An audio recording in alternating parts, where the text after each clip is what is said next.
नमस्कार प्रिय दर्शकों।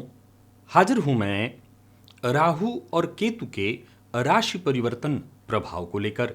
30 अक्टूबर 2023 दिन में 10:32 पर राहु और केतु अपनी वर्तमान मेष और तुला राशि को छोड़कर क्रमशः मीन और कन्या राशि में प्रवेश करने जा रहे हैं, जहां की वो 18 मई 2025 तक रहेंगे और इसके पश्चात राहु और केतु का संचरण क्रमशः कुंभ और सिंह राशि में प्रारंभ होगा। प्रिय दर्शकों, मेष लग्न और राशि के जातकों के लिए राहु और केतु का यह गोचर कैसा प्रभाव लेकर के आ रहा है, इस गोचर में किस तरह से आपको लाभ मिलने वाला है, किन मामलों में आपको सावधान रहना है, आपको हानि हो सकती है और कौन सा उपाय है जिसे करके आप इस गोचर को अपने लिए श्रेष्ठ बना सकते हैं, इन सभी विषयों की हम चर्चा करेंगे। तो चलिए बिना विलंब किए चर्चा प्रारंभ करते हैं मेष लग्न और राशि के जातकों के लिए राहु के इस गोचर को।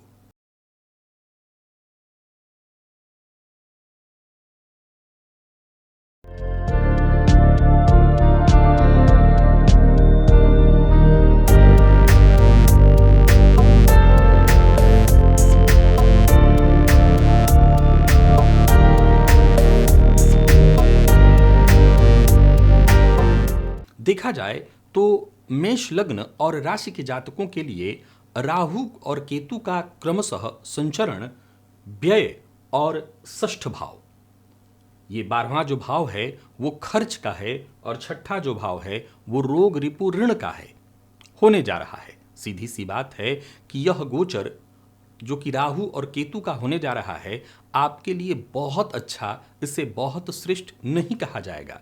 ये कई तरह से आपको परेशानियों में डालने वाला है, चाहे वो खर्च को लेकर के हो, अनावश्यक रूप से स्वास्थ्य से संबंधित परेशानियों को जीवन में लाकर के व्यर्थ में व्यय कराने वाला हो, साथ ही साथ लड़ाई झगड़ा विवाद कोर्ट कचहरी के चक्करों में डालने वाला हो।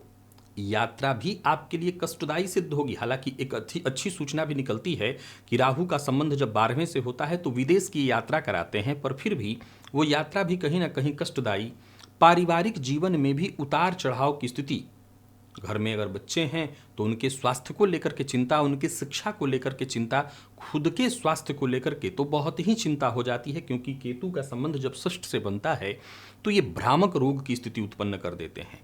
यानी कुल मिलाकर के देखें तो इस गोचर का कहीं से भी बहुत श्रेष्ठ परिणाम निकलता दिखाई नहीं पड़ रहा है। किसी भी प्रकार के गैर कानूनी काम से तो आपको कोसों दूरी बना करके रखनी है, अन्यथा फंसना, और संभवतः राहु का 12वें से संबंध कारागार योग का निर्माण करता है, फलतः जेल यात्रा तक करा देता है, तो सचेत रहना होगा। कार्य क्षेत्र में भी इस समय तरह तरह की चुनौतियां आपके लिए पेश करेगा, जिससे निपटना आपके लिए आसान नहीं होगा। देखिए, गोचर कुंडली में कुछ चीजें ऐसी हैं जो आपके पक्ष में है, जैसे वर्तमान में देवगुरु का आपकी राशि पर होना, जो कि आपके लिए बहुत हद तक आपके पक्ष में है। शनिदेव कार्यों में विलंब जरूर करा रहे हैं, लेकिन लाभ भाव में स्वगृही उनका संचरण करना आपके लिए बेहद श्रेष्ठ है। पर राहु का ये परिवर्तन किसी न किसी तरह से आपके प्रत्येक कार्य में रुकावट को लेकर के आ रहा है। विद्यार्थी हैं तो सीनियर्स के साथ रिश्ते, नौकरी पेशा हैं बॉस के साथ, सीनियर के साथ रिश्ता बिगड़ जाएगा। एक ऐसा समय व्यतीत होने वाला है जो मानसिक, आर्थिक, शारीरिक हर तरह से आपको परेशान करेगा।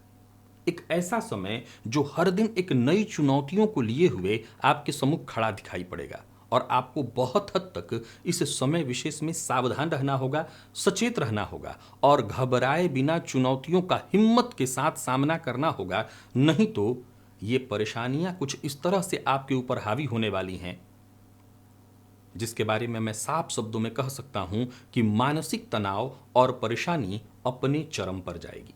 देखिए, राहु और केतु, 12वें भाव का राहु कारागार योग का निर्माण करता है, और छठे के केतु के बारे में अगर मैं बताऊं तो इनकी सबसे बड़ी परेशानी क्या है, अगर आपके शरीर में इस दौरान कोई भी रोग प्रवेश कर जाता है, स्वास्थ्य से संबंधित कोई भी परेशानी आपको अगर हो जाती है, आपको महसूस होगा, आप हर दिन कहेंगे मुझे कुछ ना कुछ रोज, कल कुछ हुआ था, कल कुछ हुआ था।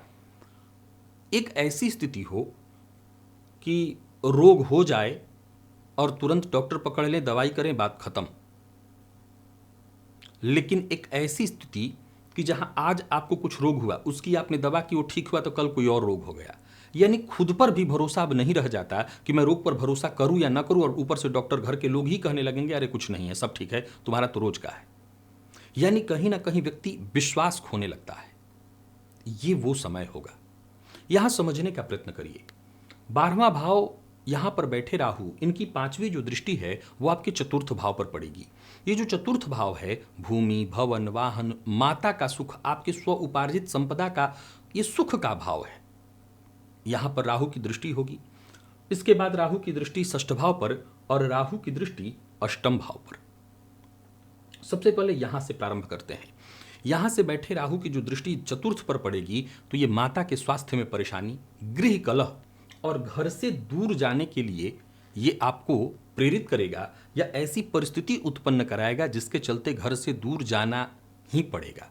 दूसरा, यहां बैठे राहु अपना काम पहले से कर रहे होंगे, व्यय कराना।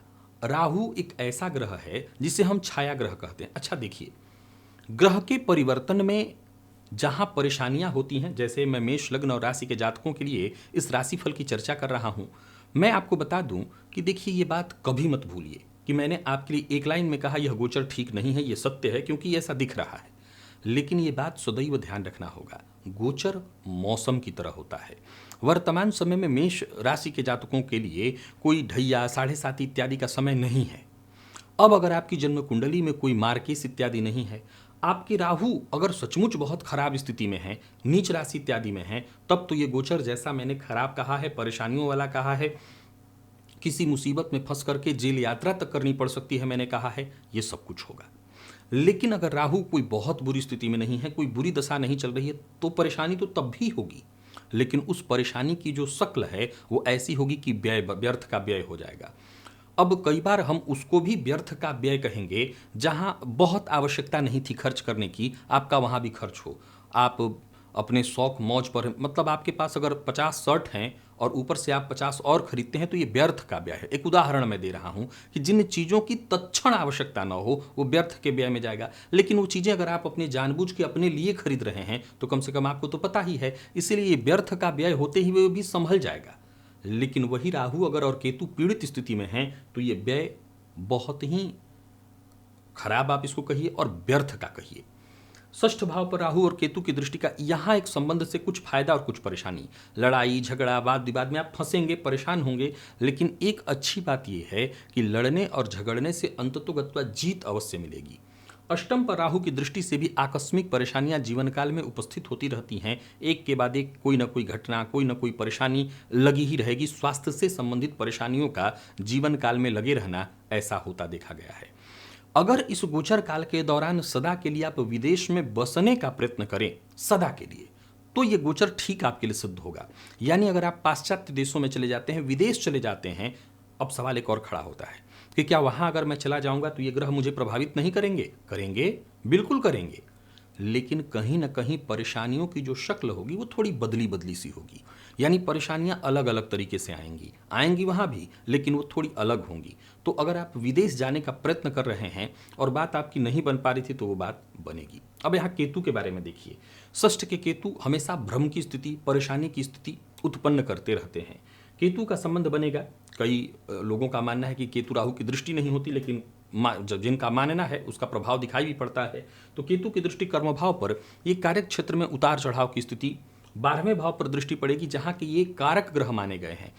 तो ये कारक ग्रह 12वें के होने के चलते आपको विदेश यात्रा या नौकरी इत्यादि को लेकर के विदेश गमन के लिए जो आप प्रयत्न कर रहे हैं, उसमें आपको सफलता मिल जाएगी। और बाकी केतु की जो दृष्टि है वो पड़ेगी आपके धन भाव पर।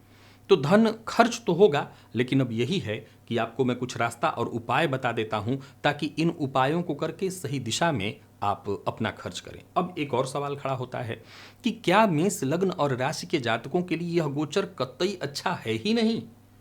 देखिए, आप इस बात को मत भूलिए कि मैं राहु और केतु की केवल चर्चा कर रहा हूं, और उस दृष्टिकोण से तो यह गोचर ठीक नहीं है। लेकिन एक छोटी सी झलक मैंने दिखाई और मैंने कहा कि राहु के हट जाने से गुरु अब लग्न में आपके अकेले होंगे, अर्थात आपके लग्न और राशि पर।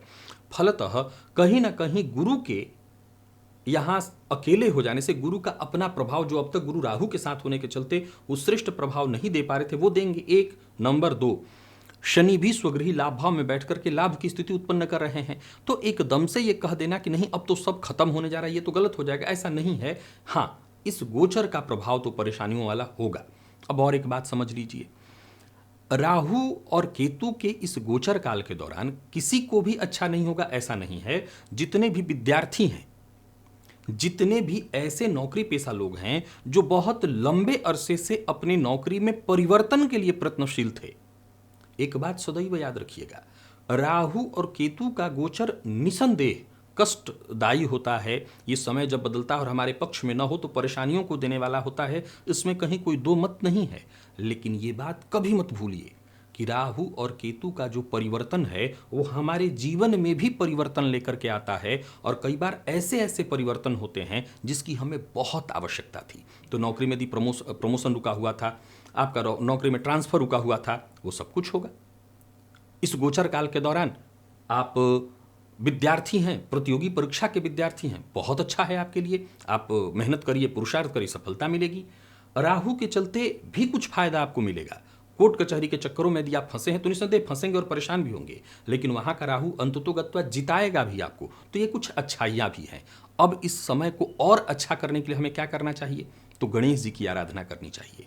गणेश जी के मंदिर में जाइए, गणेश जी को दूर्वा अर्पित करिए, इससे आपके केतु अच्छा प्रभाव देने लगेंगे। सफेद चंदन का टीका अपने माथे पर नित्य प्रातः काल लगाया करिए, इससे आपके राहु केतु दोनों अच्छा प्रभाव देने लगेंगे। तो ये छोटे छोटे दो उपाय आप कर लीजिए।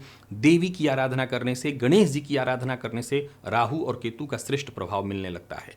तो बस इन उपायों को करके आप इस गोचर से श्रेष्ठ प्रभाव ले सकते हैं।